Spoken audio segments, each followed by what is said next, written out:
Hello, my name is David Slade. I'm a commercial real estate partner at Wright, Hassall in Leamington Spa.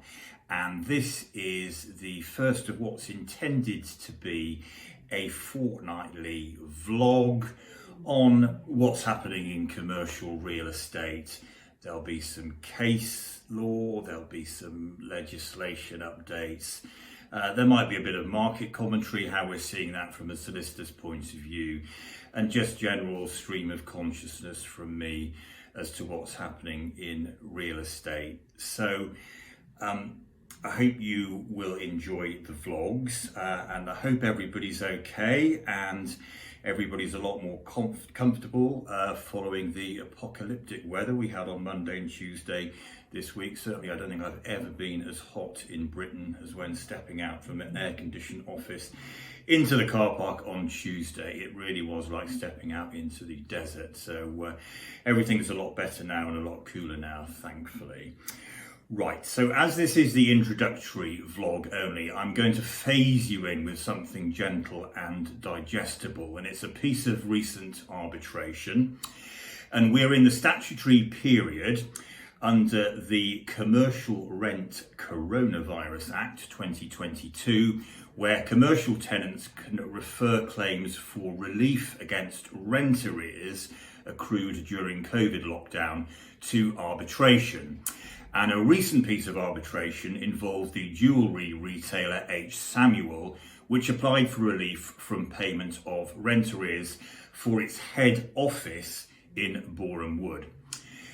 Now, H. Samuel closed all its retail stores in March 2020. Most of the staff at that head office were placed on furlough.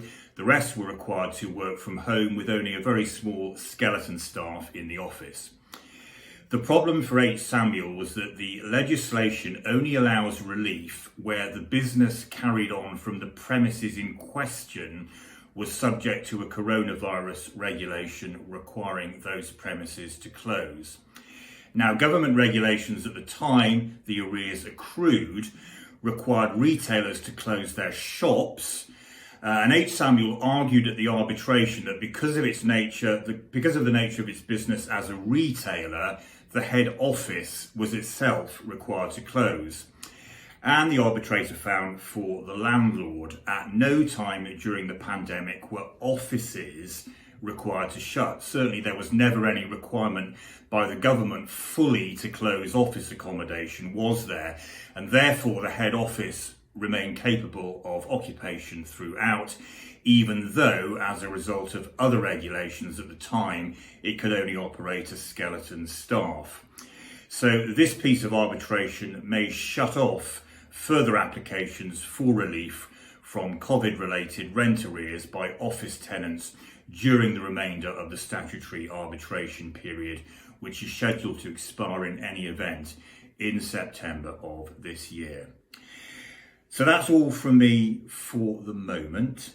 I will be back in 2 weeks' time. In the meantime, enjoy the more lovely and temperate English summer. Enjoy all the sport. If you're going away, have yourself a great time, and I'll see you again soon.